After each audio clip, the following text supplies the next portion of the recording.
वही करके पिछड़ेपन की प्रकृति और हितार्जन्य को पूरा देख करके उसके बाद में अपनी रिकमेंडेशन, अपनी सिफारिशें राज्य सरकार को दें और राज्य सरकार उन सिफारिशों के अनुरूप फिर पंचायतों के और नगर पालिकाओं के चुनाव संपादित करें।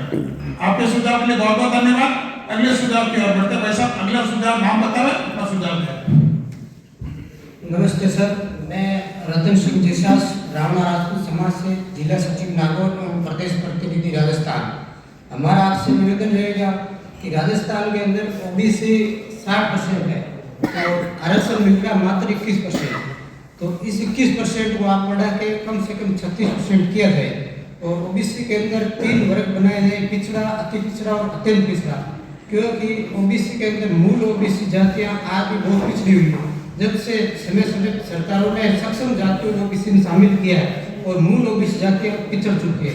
तो हमारा आपसे ये निवेदन रहेगा कि ओबीसी के अंदर पिछड़ा, अति पिछड़ा और अत्यंत पिछड़ा वर्ग बना करके आरक्षण दिया जाए। धन्यवाद। आपके सुझाव के लिए बहुत बहुत धन्यवाद। आपका भी सुझाव ये रहा है कि क्लासिफाई करके और कैटेगराइज करके अलग अलग इसको क्लियर करें ताकि सबको इसका लाभ प्राप्त हो। उसके आपके सुझाव के लिए धन्यवाद। अगले सुझाव की ओर बढ़ते हैं, अपना नाम बताएं और सुझाव दें। जी सर। नमस्ते सर, मैं राधेश्याम गोधारा, महासचिव गन्नावसी स्वामी समाज समिति। सर, मेरा निवेदन है, आरक्षण का मूल उद्देश्य जैसा कि बताया गया कि अंतिम पिछले सबसे पिछली सीट पर बैठे हुए व्यक्ति को भी उसका अधिकार मिले। उसकी मूल भावना ये है हर एक वर्ग को सहारा मिले, हर पिछड़े वर्ग को सहारा मिले, हर पिछड़े व्यक्ति को सहारा मिले, हर पिछड़े समाज को सहारा मिले। इसका मूल उद्देश्य यही था। और सबसे पहले जब मंडल आयोग की सिफारिश लागू की गई थी तो ओबीसी का 27% आरक्षण किया गया था और ओबीसी की जनगणना जब 1921 में की गई थी जाति आधारित, उस समय उस जनगणना के आधार पर माननीय भूतपूर्व प्रधानमंत्री वीपी सिंह द्वारा मंडल आयोग की सिफारिश के आधार पर ओबीसी को 27% आरक्षण की सिफारिश की गई। तात्कालीन माननीय सर्वोच्च न्यायालय के आदेश की पालना में इंदिरा साहनी प्रकरण, जैसा कि आप बहुत अच्छी तरह जानते हैं, उसमें इस बात प्रावधान किया गया कि आरक्षण किसी भी स्थिति में 50% से अधिक नहीं। इसके आधार पर राजस्थान में केंद्र सरकार में 27% आरक्षण लागू हुआ, राजस्थान में 21% लागू हुआ।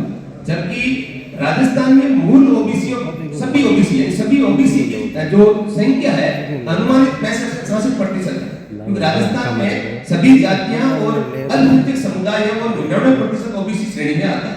तो उसकी संख्या के अनुपात में 21% आरक्षण बहुत कम है। तो मैं निवेदन करना चाहूंगा माननीय सर्वोच्च न्यायालय में और सरकार के द्वारा ये प्रस्ताव रखा जाए कि इंदिरा साहनी जो कमीशन बना था उसकी सिफारिश को माननीय संसद द्वारा उसको अपडेट कर दिया गया है। ईडब्ल्यूएस का जो आरक्षण लागू किया गया 10%, वो 50% से अधिक पहले ही हो चुका है। जब ईडब्ल्यूएस आरक्षण की सीमा लांघी जा चुकी है तब ओबीसी को 21% क्यों रखें? उसकी संख्या अनुपात में आरक्षण की सीमा बढ़ेगी। और दूसरा यह है कि संख्या अनुपात में आरक्षण बढ़ाने के साथ साथ प्रत्येक जाति, जैसा कि बहुत सी जातियां हैं मूल ओबीसी जो पहले मंडल आयोग की सिफारिश के आधार पर जिन जातियों को आरक्षण मिला था, उनमें उनके बाद में सरकार के सर्वे के आधार पर या किसी रिपोर्ट के आधार पर अन्य जातियों को शामिल किया गया। उनमें भी पिछड़ापन है, निश्चित रूप से उनको भी फायदा मिले। मेरे भी पूर्व साथी ने भी कहा था कि जिसकी जितनी संख्या भारी उसकी उतनी भागीदारी। निश्चित रूप से ये प्राकृतिक न्याय के सिद्धांत के अनुरूप है, संख्या के अनुपात में आरक्षण मिलना चाहिए। लेकिन कोई भी जाति अगर आरक्षण से पूर्णतः वंचित रहती है फिर आरक्षण का औचित्य समाप्त हो जाता है। इसलिए सरकार से यह गुजारिश रहेगी कि आप सर्वे करवाकर या जनगणना में सरकार ने ऐसा प्रयास किया कि इस बार जाति की जनगणना करवाई जाएगी तो संख्या के आधार पर जितनी जिस जाति की संख्या है ओबीसी का कैटेगराइजेशन वर्गीकरण निश्चित रूप से किया जाए और बिना वर्गीकरण के ओबीसी आरक्षण का या राजस्थान में अभी पूर्ण रूप से फायदा सभी जातियों को नहीं मिल पा रहा है। ये निवेदन रहेगा कि आप इंदिरा साहनी जो कमीशन है उसको भी ध्यान रखें, माननीय सर्वोच्च न्यायालय निर्देश को भी ध्यान रखें, लेकिन वंचित जातियां जो पूर्णतः पिछड़ी है, जिनको न तो राजनीतिक रूप से न सरकारी क्षेत्र में कहीं पर भी कोई प्रतिनिधित्व नहीं मिला है, उनको भी अधिकार तभी मिल सकता है जब आरक्षण का वर्गीकरण कर दिया जाए। धन्यवाद सामान्य अध्यक्ष। आपके सुझाव के लिए आपको बहुत बहुत धन्यवाद। प्रधानमंत्री आवास योजना व सदस्य योजना में 40% मूल अति पिछड़ा वर्ग वंचित लोगों के सुनिश्चित किया जाए एवं तदनुरूप अलग से बजटीय आवंटन की व्यवस्था किया जाए। स्थानीय निकाय, पंचायत, नगर, जिला परिषद में आरक्षण व्यवस्था 10 वर्ष पर परिवर्तन पर रोक लगाते हुए लोकसभा विधानसभा के तर्ज पर 35 पर परिसीमन आयोग का गठन कर दिया जाए। मंडल आयोग की अनुशंसाओं को लागू करने वक्त यह निर्णय लिया गया था आज से 30 साल पहले कि आर्टिजन क्लास के था कुमार, लोहार, नाई, हजाम, बढ़ई जातियों को क्रिमिनल से बढ़ाकर बाहर रखा जाएगा, परंतु आज तक उसकी सूची जारी नहीं की गई। अतः इसकी सूची यथाशीघ्र जारी किया जाए। संपूर्ण भारत में कामगार श्रमिकों को श्रमिक समान निधि लागू किया जाए और श्रमिकों को शहरी क्षेत्र में ठहराव के लिए श्रमिक कर्मकार समुदाय भवन का निर्माण कराया जाए। संपूर्ण भारतवर्ष के रेलवे स्टेशन और बस अड्डा पर नाई, हजाम, बढ़ई, लोहार, कुमार, प्रजापति, धोबी, माली इत्यादि परंपरागत रोजगार के लिए रेल मंत्रालय और परिवहन मंत्रालय भारत सरकार के द्वारा रोजगार की दुकान के लिए जगह आवंटन किया जाए। संपूर्ण भारत में जातीय जनगणना करवाकर सुनिश्चित किया जाए। तदुपरांत प्रखंड, जिला, लोकसभा, विधानसभा वाइज आंकड़ा प्रकाशित। मंडल आयोग की रिपोर्ट करीब 30 वर्षों से लागू है। इसमें पिछड़े वर्ग के 2633 समुदाय ऑल ओवर इंडिया में उनको 27% आरक्षण प्रावधान वर्णित है, परंतु उसमें पिछड़े और अति पिछड़े वर्ग के समुदायों के बीच हिस्सेदारी का मापदंड निर्धारित नहीं रहने के कारण कर्पूरी फार्मूला आरक्षण बिहार के तर्ज पर ओबीसी वर्ग के ग्रहण का करने हेतु 2 अक्टूबर 2017 को भारत सरकार द्वारा रोहिणी जो दिल्ली उच्च न्यायालय के हाईकोर्ट जज थे उनके दिशा में आयोग का गठन किया गया। आयोग को भारतवर्ष में मंडल आयोग के अंतर्गत पिछड़ा और अति पिछड़ा वर्ग समुदाय के बीच हिस्सेदारी का मापदंड निर्धारित करने की जिम्मेदारी दी गई। आयोग ने 13 बार 13 टाइम विस्तार के बाद 31 जुलाई 2023 को भारत सरकार को रिपोर्ट सौंप दी गई, परंतु अभी तक रिपोर्ट न तो प्रकाशित की गई है और न लागू करने का प्रयत्न किया जा रहा, जिससे आधे से अधिक आबादी वाले मूल अति पिछड़ा वर्ग समाज के लोगों में भयंकर असंतोष व आक्रोश है। अतः आधे से अधिक आबादी वाले मूल अति पिछड़ा वर्ग समाज के शोषित, पीड़ित, वंचित, उपेक्षित लोगों को समाज के मुख्यधारा में लाने के लिए रोहिणी आयोग की रिपोर्ट प्रकाशित कर आपत्तियों के निराकरण उपरांत हेतु लागू करने निम्न 13 सूत्री मांगों को प्रेषित करते हुए ये जो मांग की गई मुख्य मांगे यह थी साहब कि रोहिणी आयोग की रिपोर्ट प्रकाशित कर आपत्तियों के निराकरण हेतु उपरांत ओबीसी का वर्गीकरण कर संख्या अनुपात आरक्षण लागू किया जाए। केंद्र सरकार के ओबीसी श्रेणी में वर्तमान आरक्षण का 27% से बढ़ाकर पिछड़ा एवं अति पिछड़ा वर्ग की जनसंख्या का जरूर 40% आरक्षण बढ़ाकर रोहिणी आयोग की रिपोर्ट लागू किया जाए। और मैं भारतीय जनता पार्टी में प्रदेश किसान मोर्चा मंत्री हूँ, वर्तमान में पार्षद भी, और मैं छात्र दिन से राजनीति में सक्रिय हूँ, नागौर जिले का प्रेसिडेंट रहा, वाइस प्रेसिडेंट रहा। तो जैसा कि सर आज इस मुद्दे पर जो है मशवरा चल रहा है, आरक्षण एक सामाजिक न्याय की व्यवस्था से लागू किया गया था कि सब व्यक्तियों को समान जीवन जीने का अवसर मिले, इसके लिए आरक्षण लागू किया गया।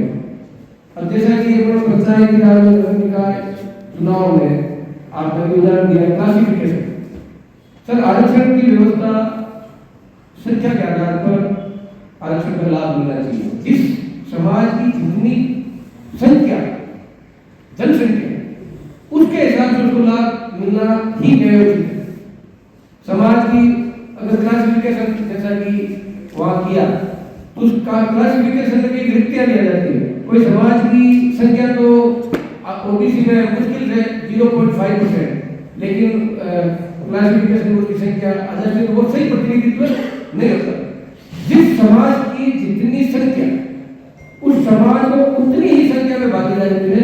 मेरा मानना है कि ओबीसी के साथ 90 का छिन्न का, तो छिन्न का इसमें मैं तो आरक्षण एक तो बढ़ना चाहिए ओबीसी की, ओबीसी को भी अगर अपन समाज के रूप में देखें तो ओबीसी, एससी और जनरल कार्ड को छोड़े तो लगभग मेरे हिसाब से 60% तक ओबीसी का जनसंख्या में।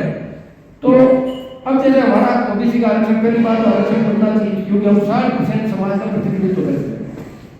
दूसरा मैं निवेदन करूंगा ओबीसी में भी क्लासिफिकेशन किया जाए, समाज को प्रतिनिधित्व मिले। ऐसा आरक्षण का मूल आधार कि वंचितों को प्रतिनिधित्व मिले। लेकिन सर जिस और उनकी जितनी जनसंख्या है उसके हिसाब से क्लासिफिकेशन हो। जैसे ओबीसी का आरक्षण 30% है, मैं किसान समाज चाहता हूँ तो अपने किसान समाज में यहाँ से 40% हमारी संख्या लागू हुई है, तो उसी 40% के साथ ही हम लोग ओबीसी आरक्षण में हमारी व्यवस्था की जाती है। क्लासिफिकेशन करें तो मुझे नहीं लगता कि कोई कानूनी अंतर इस संदर्भ में आ सकती। मेरा ये सुझाव है जनसंख्या के आधार पर उनकी भागीदारी।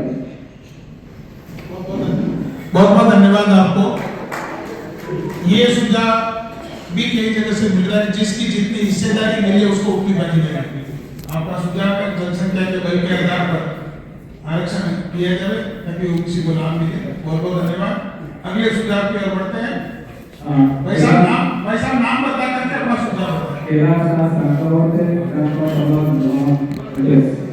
मेरा सुझाव ये है कि जातिगत जनगणना करवा के जितनी जिस जाति की रसीद है उस हिसाब से उसका प्रतिनिधित्व होना चाहिए, और वो जो ओबीसी जाति है उनका कुछ कोटा रिजर्व करना चाहिए ताकि उनको फायदा मिल सके। इस कारण से जो मूल ओबीसी जाति वो वंचित रही है, उसको उसका राजनीतिक और आरक्षण का जो फायदा है वो फायदा नहीं मिल रहा है। इसलिए हमारी गुजारिश है कि आप इसके ऊपर ध्यान दें। धन्यवाद। आपको बहुत बहुत धन्यवाद। आपका सुझाव ये है कि मूल ओबीसी जो है, मूल ओबीसी को फायदा रिजर्वेशन का मिल पाए, इसके लिए सुझाव के लिए धन्यवाद। अगले सुझाव की ओर नाम बताएं और अपना सुझाव बताया। माननीय उच्चतम न्यायालय ने इंदिरा गांधी के जजमेंट में यह स्पष्ट कहा कि सारे रिजर्वेशन सबको देने के बावजूद भी 50% से ज्यादा नहीं दिया जा सकता, लेकिन विशेष परिस्थितियां अगर है तो विशेष परिस्थितियां बता करके उसको बढ़ाया भी जा सकता है। कुछ ऐसे राज्य हैं जिन्होंने 50% से ज्यादा रिजर्वेशन देने के बारे में व्यवस्था दी, अपने कानून संशोधित किए, जिसको चुनौती दी गई, परंतु उन्होंने विशेष कारण बता करके वो 50% से ज्यादा दिया तो वो सुप्रीम कोर्ट ने उसको वैधानिक तौर पर स्वीकार किया।